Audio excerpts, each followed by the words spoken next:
Hi అందరికీ నమస్కారం. ప్రపంచంలో ఐసీసీ క్రికెట్ టోర్నమెంట్ అంటేనే ప్రజలందరికీ ఒక జెంటిల్మెన్షిప్ వస్తుంది. ఐపీఎల్ చూసి చూసి విసుగొత్తిందో మరి ఏమో కానీ ఈ T20 వరల్డ్ కప్లో 20 కంట్రీస్ అంటే అచ్చమైన క్రికెట్, స్వచ్ఛమైన క్రికెట్ని చూశారు. లాస్ట్కు T20లో 20 దోషాలు ఆడాయి, దాంట్లో 2 మిగిలాయి, లాస్ట్కు ఫైనల్కి వచ్చాయి.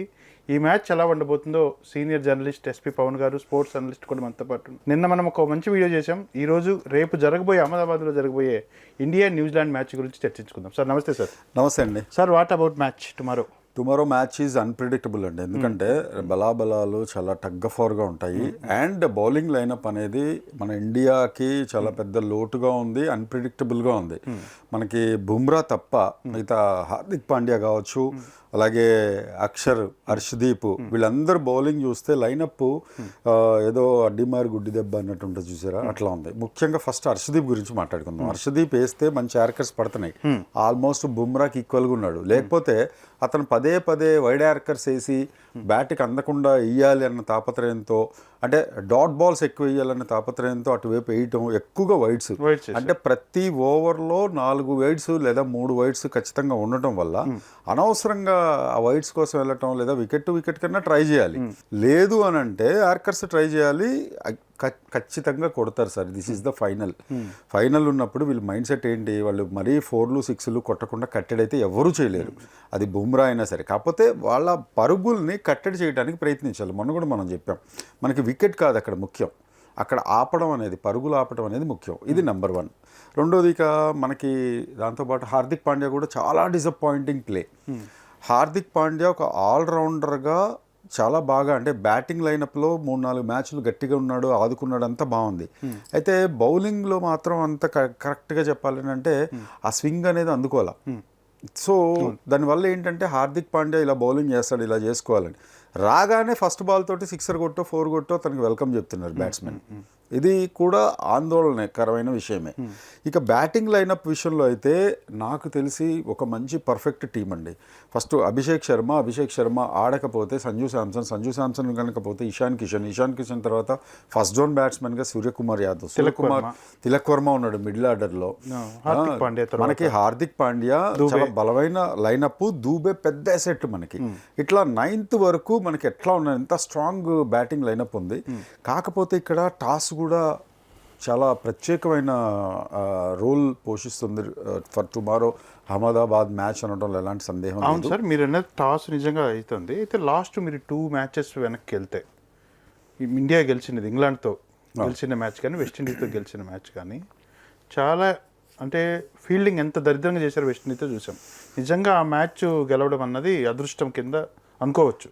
అంతెందుకు సార్, ఇప్పుడు నిన్న అక్షర్ పట్టకపోతే ఆ 2 క్యాచ్లు, ఇక్కడ వరకు వద్దాం. ముంబై వంకాడే స్టేడియంలో 253 స్కోర్ కొడితే లాస్ట్ ఓవర్కి కూడా మనం గెలవలేము అనే అంత టైట్ సిచ్యువేషన్ వచ్చింది. చాలా టైట్ ఉంది. అంటే ఎక్కడ అంటే ఆ పిచ్ గొప్పతనమా, నిన్న 2 జట్లు గొప్పతనమా? ఫస్ట్ వాంకడే స్టేడియం చాలా స్మాల్ గ్రౌండ్ సార్, దాంతో పోల్చుకుంటే ఇప్పుడు అహ్మదాబాద్ చాలా పెద్ద గ్రౌండ్.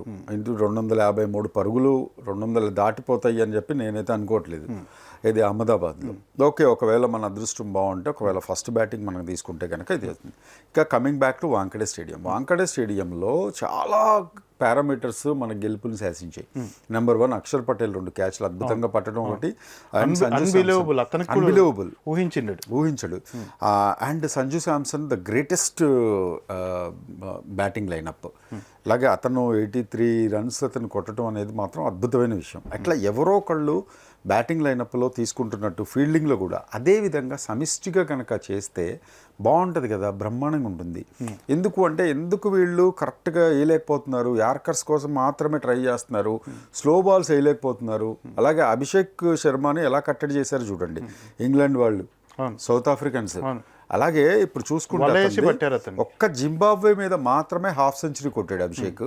తర్వాత చూడండి 0-0-0 వరుసగా 3 డక్, తర్వాత 9-0-10 ఇట్లా కొట్టుకుంటూ వెళ్తే ఇంకా ఏముంటుందండి. ఒక 4 ఒక 6 కొట్టేసి ప్రతి దానికి లో బాల్ కూడా తను చేజ్ చేయటం, బాల్ వెనక పరిగెత్తడం, దాన్ని కూడా స్టాండ్స్లోకి పంపిద్దాం అని చెప్పి ముందుకి స్టెప్ వేసుకోవడం. It's a very bad batting work and bad foot work. అసలు ఏదన్నా ఉంటే లెగ్ సైడ్లో చాలా స్ట్రాంగ్, యువరాజ్ సింగ్ లెగ్ సైడ్లో చాలా స్ట్రాంగ్ ప్లేయర్.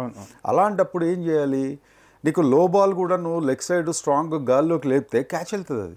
నువ్వు పేస్ బౌలింగ్ కొట్టినా లేకపోతే స్పిన్నర్ని కొట్టినా ఒక అర్థం ఉంది. అస్సలు ఆగలేక 6 ఓవర్స్ పవర్ ప్లేలోనే మొత్తం అంతా అసలు కొట్టేద్దాం చూపించేద్దాం అని అనుకుంటున్నారు. అయితే ఇంకా మనం ఏమీ చేయలేని పరిస్థితి సార్. ఎందుకంటే ఇప్పుడు ఖచ్చితంగా అభిషేక్ శర్మ ఈ మ్యాచ్లో ఉంటాడనే నేను కూడా అనుకుంటున్నాను. లేకపోతే బెటర్ అని నేను అనుకుంటున్నాను. చాలామంది సోషల్ మీడియాలో కూడా అనుకుంటున్నారు. సోషల్ వరుణ్ మీడియా చక్రవర్తి మొత్తం అభిషేక్ శర్మ రీప్లేస్ చేస్తే కొంచెం స్ట్రెంగ్త్ తెలియకుండా ఒక మెంటల్గా కూడా స్ట్రాంగ్గా దిగుతుందేమో. వరుణ్కి కుల్దీప్ ఉంది సార్ ఆప్షన్. కుల్దీప్ని దింపే అవకాశం ఉండొచ్చు. ఎందుకనంటే అటు శాంట్నర్ ఉన్నారు కాబట్టి మంచి బౌలర్ న్యూజిలాండ్. అలాగే చూడండి బెతెల్ కూడా కొట్టేశాడు అసలు. మామూలు పేసా మీడియం పేసా లేకపోతే స్పిన్నరా అని కాకుండా బెత్తెల్ అన్ని హోరీగా 15 బాల్స్ ఆడితేనే భయంగా ఉంది సార్. ఒక ఓవర్ కాదు, 15 బాల్స్ ఆడితే 50 కొట్టిపోతాడు అన్నట్లున్నది. పోయాడు కాబట్టి రచిన్ రవీంద్ర ఇండియాతో ఎప్పుడు బాగా ఆడతాడు, నో ఫెయిల్యూర్ ఇప్పుడు వరకు. ఇప్పుడు బెత్తెల్ కన్నా రచిన్ రవీంద్రతోనే ఇండియాకు చూసుకోండి బెస్ట్ రికార్డు ఉంది ఆయనకు అన్ని టీముల పైన కన్నా ఇండియా పైన. ప్లస్ లాస్ట్ 2 మ్యాచ్లు అహ్మదాబాద్లో ఇండియా ఫైనల్లోనే ఓడిపోయింది కాబట్టి కరెక్ట్ మన దరిద్రమే అంటే కరెక్ట్గా ఫైనల్ మళ్ళీ అహ్మదాబాద్లో పడింది. ఈ టెన్షన్ కూడా చాలా మందికి ఉంది. మళ్ళీ మ్యాచ్ క్యూరేటర్ ఎలా చేస్తాడో తెలియదు సార్. అదే సార్ ఇప్పుడు విషయం ఏంటంటే రచిన్ రవీంద్ర ఎలా ఆడతాడు అనేది ఒకటి మెయిన్ పాయింట్. ఆల్రౌండర్గా ఎదుగుతున్నాడు తను కూడా.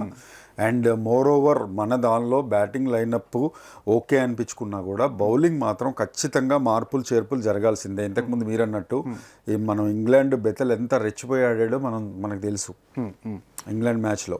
సో అలాంటి ప్లేయర్ ఇక్కడ కూడా హిట్ అయ్యి క్లిక్ అయ్యి అవ్వకుండా ఉంటే చాలు అనే పరిస్థితి మనకు అనుకోవాలి. సో ఈ మూమెంట్లో చేయాల్సింది ఏంటి అని అంటే ఖచ్చితంగా సూర్యకుమార్ యాదవ్ 100% నిర్దాక్షిణ్యంగా తీసి పక్కన పెట్టడమే.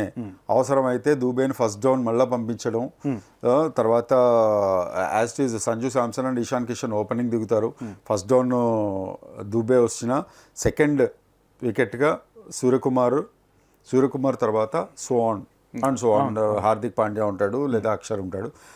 ఇక్కడ ఏంటంటే కుల్దీప్ యాదవ్ని ఆడిస్తే బాగుంటుందేమో అనేది మనకు ఒక చర్చ జరుగుతుంది బయట. అయితే ఇప్పుడు ఇంకా అభిషేక్ శర్మకి అయితే నాకు తెలిసి ఫైనల్ మ్యాచ్లో అయితే తీయరండి. ఎందుకంటే చాలా నేషనల్ మీడియా కూడా రాసింది.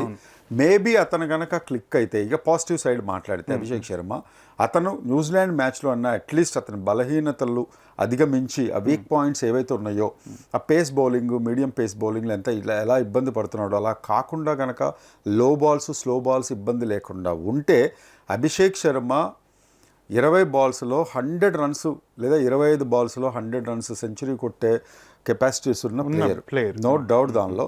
సో మేబీ ఈసారి ఫైనల్లో ఉన్న అతను గట్టిగా చేస్తాడు. ఇద్దరు స్ట్రైక్ బౌలర్లను గౌరవించేది బెస్ట్. ఫస్ట్ 2 ఓవర్ల కన్నా ఫస్ట్ బాలే నేను కొడతానంటే ఇద్దరు ఫీల్డర్లకి అవుట్ ఉండే వాళ్ళకి వెళ్ళిపోతాడు. అంతే, అదే జరుగుతుంది. పాకిస్తాన్తో రిపీట్ అయిపోయింది కదా. పవర్ ప్లేలో అవుట్ కాకుండా కనీసం 6 ఓవర్లు అన్నీ ఉంటాయి, 50 కొట్టుకొని వెళ్తాడు. నెక్స్ట్ ఐపీఎల్ కన్నా క్రేజ్ ఉంటుంది ఆయనకి ఇచ్చిన డబ్బుకు. ఎగ్జాక్ట్ ఐపీఎల్లో ఆయన పైన ఎంతో క్రేజ్ పెట్టుకొని కొన్నారు సార్. ఈ దాన్ని చూసి అందరూ అదే అంటున్నారు సార్. ఇప్పుడు నువ్వు వెళ్ళి ఐపీఎల్ ఆడుకో, ఇప్పుడు నువ్వు నేషనల్ టీము ఇప్పుడు ఐపీఎల్ 2020 మ్యాచ్లకి వరల్డ్ కప్ మ్యాచ్లకి అంత సీన్ లేదు నీకు అని చెప్పి అభిషేక్ శర్మ అంటున్నాడు. అయితే ఇక్కడ ఒక విషయం ఏంటంటే మనం క్రిటిసైజ్ చేసాము, బాగాలేదు, ఆట సరిగ్గా లేదు, and balls correct choosy balls మాత్రమే హిట్ చేయాలి, మిగతా అన్ని ప్రతి ఒక్కటిని గాల్లోకి లేపుతా అంటే కాదు.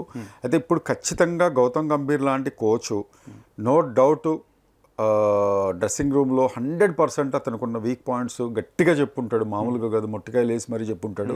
ఇప్పుడు ఫైనల్ అవకాశం అభిషేక్ శర్మకు అనుకోవచ్చు. లేదు అని అంటే శుభ్మన్ గిల్ లాంటి వాళ్ళనే తీసి పక్కన పెట్టారు. ఇది ఇప్పుడు కూడా అలాగే జరుగుతుంది. అట్లీస్ట్ శుభ్మన్ గిల్ అన్న తీసుకున్నా కూడా కొంచెం క్లాసీ ప్లేయరు. ఫామ్ అనేది టెంపరీ సార్. క్లాసిక్ ప్లేయర్ అనేది క్లాస్గా ఆడడం అనేది it's a permanent play sir. అయితే న్యూజిలాండ్కున్న ఫైనల్ ఫోబియా ఒకటి ఉంది, అదొకటే కాపాడాలి. కానీ ఇండియా అది కూడా ఒక ప్లస్ పాయింట్. మీరు చెప్పిన గుడ్ న్యూస్. మరి ఫైనల్ ఫోబియా ఉంది కాబట్టి ఈసారి వదిలిపెట్టే పరిస్థితి ఉందా, లేకపోతే న్యూజిలాండ్ కప్పు నమ్మదే అనుకుంటూ కెనడాలో ఎగరేసుకుని వెళ్ళిపోతారా అనేది నిజంగా చెప్తున్నా 50-50 ఛాన్స్ అండి. బికాస్ ఇండియా ఖచ్చితంగా గెలుస్తుంది లేకపోతే ఇదేని మనమైతే ప్రిడిక్ట్ చేయలేము. ఎందుకు అని అంటే వాళ్ళ ప్లేయర్స్ అంతా స్ట్రాంగ్గా ఉండాలి. ఫీల్డింగ్ ఎట్లా చేస్తారో తెలుసు మనకి, బ్యాటింగ్ ఎలా చేస్తారో మనకి రెండూ తెలుసు. అయితే ఇక్కడ ఒక విషయం, టాస్ అని ఇందాక ఫస్ట్ స్టార్టింగ్లో ఈ డిస్కషన్కి ముందు ఎందుకు చెప్పాను అని అంటే, ఎవరైతే బ్యాటింగ్ ఎంచుకుంటారో మనం కనుక బ్యాటింగ్ చేసుకుంటే ఆ ప్రెషర్ అనేది మనకు తగ్గుతుంది. డెఫినెట్గా 4th డౌన్ 5th డౌన్ వరకు అద్భుతంగా బ్యాటింగ్ చేయగలుగుతారు. అయితే ఇప్పుడు మనం చేజింగ్ దానిలో కనుక వస్తే ఒక సంజు శాంసన్ అండ్ ఇషాన్ కిషన్ కనుక టెన్షన్ పడ్డారు అని అంటే మనం మిగతా వాళ్ళని ఖచ్చితంగా నమ్మలేం. Do you think you can believe on Dube or Suryakumar Yadav or some other player who is coming for the middle order? So we cannot believe. So first batting తీసుకోవడం అనేది నా ఉద్దేశంలో దిస్ ఈజ్ ద పర్ఫెక్ట్. తప్పకుండా సార్. రేపు power ప్లేలో 6 ఓవర్లలో wicket పడకుండా ఆడితే మందే విన్ను రాసి పెట్టుకోండి. రేపు 10 గంటలకు మీకు ఫోన్ చేస్తాను నేను. Yes, hope and all the best to Indian cricket team.